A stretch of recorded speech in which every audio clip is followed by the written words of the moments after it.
Welcome to my class.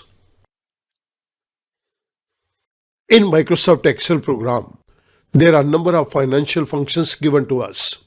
Here a complete list of all financial functions is given to you. All functions listed here are discussed in separate video lectures. Let us start. इस particular video lecture के अंदर मैं एक particular function को take up करूंगा. This is a price function. इस price function की मदद से हम किसी पर्टिकुलर बॉन्ड के प्राइस को डिटरमिन कर सकते हैं. आइएगा मूव करते हैं एक क्वेश्चन की तरफ. इस पर्टिकुलर एक्सेल शीट के अंदर हमें एक प्रॉब्लम दी गई है. A bond of ₹10,000 bearing a coupon rate of 10% is redeemable after 8 years. Yield to maturity YTM of the bond is 8.92%. Find out the price at which it is being traded. Student, सबसे पहले मैं bond को define कर रहा हूं.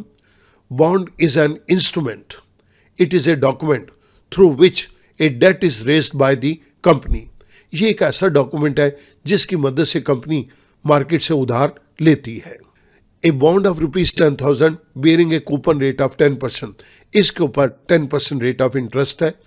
Is redeemable. Redeemable means repayable. इसको हम repay करेंगे 8 साल के बाद. Yield to maturity of the bond is 8.92%. इसके बेस के ऊपर हमने इसके प्राइस को डिटरमिन करना है जिस प्राइस के ऊपर ये मार्केट के अंदर बेचा जा रहा है. इससे पहले कि हम इस क्वेश्चन को स्टार्ट करें, मैं आपके सामने कुछ बेसिक्स को क्लियर करना चाहता हूं. The cash flows in relation to a bond consist of first regular interest payments and second the redemption repayment amount. जब हम बॉन्ड की बात करते हैं तो बॉन्ड से रिलेटेड दो प्रकार के कैश फ्लोज हो सकते हैं. एक तो जो हमें हर साल इंटरेस्ट पेमेंट मिलेगी, और दूसरा जब इसका मैच्योरिटी पीरियड एंड होगा, कंपनी उस समय इस पर्टिकुलर बॉन्ड को रीपे करेगी. That is the redemption repayment amount. ये दो तरह के हमारे पास कैश फ्लोज हैं. अब मैं आपके सामने YTM यील्ड टू मैच्योरिटी को यहां पर क्लियर करूंगा. The rate of return, which is known as KD, which makes the discounted values of these cash flows equals to the bond's market value. Rate of return इन दो cash flows को discount करती है और इसको market value के बराबर बना देती है. This is known as YTM of the bond.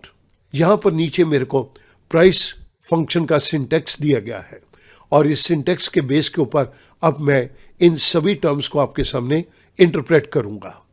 इसके लिए मैंने एक नीचे टेबल ली है जिसके अंदर 4 डिफरेंट कॉलम्स हैं. Description, values, units and syntax terms. मैं डेट ऑफ इशू के अंदर यहां पर आर्बिट्रेरी बेसिस के ऊपर एक डेट ले लेता हूं. That is 1 January 2020.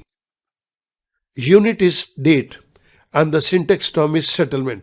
जो प्राइस के अंदर हमें यहां पर फर्स्ट आर्गुमेंट दिया गया है, that is the date of issue. Second is maturity date. ये बॉन्ड 8 ईयर्स के बाद रीपेबल है, तो ये डेट हमारे पास 8 ईयर्स के बाद आएगी. तो मैं 8 ईयर्स के बाद वाली डेट को यहां पर ले रहा हूं. दिस इज 31 दिसंबर 2027. आप नोट करेंगे इन दोनों के बीच का एग्जैक्ट टाइम पीरियड 8 ईयर्स का है. यहां पर हमारे पास यूनिट के अंदर हम इसे डेट देंगे और इसको हम सेकेंड आर्गुमेंट मेच्योरिटी मानेंगे. The third argument is rate. This rate is 10%. इसको हम परसेंटेज के अंदर रिप्रेजेंट करेंगे. बट स्टूडेंट, एक चीज का ध्यान रखेंगे, in rate of interest sale do not write the percentage. आप इस 10 के साथ परसेंटेज मत दीजिएगा. अगर आप 10 के साथ परसेंटेज देंगे तो ये कैलकुलेशन गलत होगी. The next argument is yield. This yield is the fourth argument, YLD. हमें ये क्वेश्चन के अंदर 8.92 दी गई है. 8.92%. अगेन यूनिट इज परसेंट और सिंटेक्स की टर्म के अंदर ये हमारे पास यील्ड है. जिस तरह से इसको सिंटेक्स के अंदर लिखा है, मैं इसी तरह से यहां पर दे रहा हूं. The next argument is redemption. Redemption के टाइम के ऊपर हम यहां पर 10,000 का अमाउंट रीपे करेंगे. This is in rupees and this is the repayment amount. Frequency, आप जो इंटरेस्ट पे कर रहे हैं ये इंटरेस्ट आप एनुअल पे करेंगे या बाय एनुअल पे करेंगे, इसकी हमें यहाँ पे फ्रीक्वेंसी बतानी है।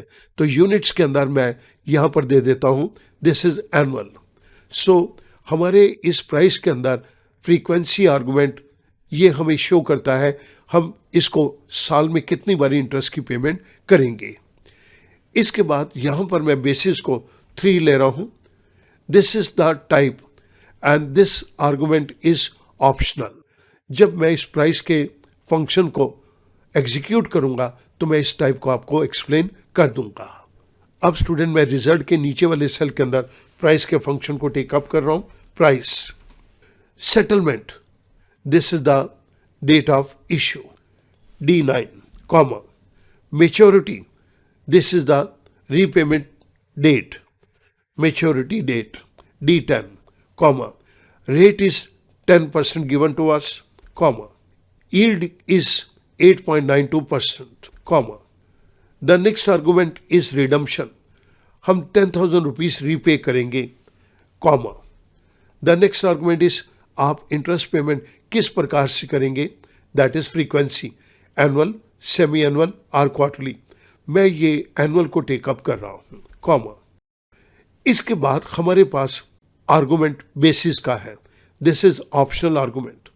इस ऑप्शनल आर्गुमेंट के अंदर मैं ये थर्ड सिलेक्ट कर रहा हूँ, एक्चुअल डेट्स लो और ईयर को 365 डेज का ईयर काउंट करो, तो मैंने ये 3 को सिलेक्ट कर दिया। आई क्लोज पेरेंथेसिस, आई प्रेस एंटर। जैसे ही मैंने एंटर प्रेस किया मेरे पास यहाँ पर एक वैल्यू आ गई 10,599 रुपीज 28 पैसा। जिस पर्टिकुलर फंक्शन को हमने यहाँ पे यूज किया है मैं वो आपकी रेफरेंस के लिए दे रहा हूं। स्टूडेंट इस पूरे फंक्शन को हम राउंड अप कर देंगे। सो राउंड अप के अंदर मैंने ये वैल्यू को पास कर दिया, कॉमा नंबर ऑफ डिजिट के अंदर मैं यहां पर 0 दे देता हूं, पेरेंथेसिस क्लोज, आई प्रेस एंटर। मेरे पास एक वैल्यू आ गई 10,600। इट मीन्स मार्केट के अंदर आज की डेट के अंदर ये 10,600 रुपए का बॉन्ड बिक रहा है। सो यहां से हमने इसके प्राइस को कैलकुलेट कर लिया। मैं उम्मीद करूंगा इस तरह का कोई भी क्वेश्चन अब आपके लिए करना बहुत आसान हो जाएगा। Thank you very much.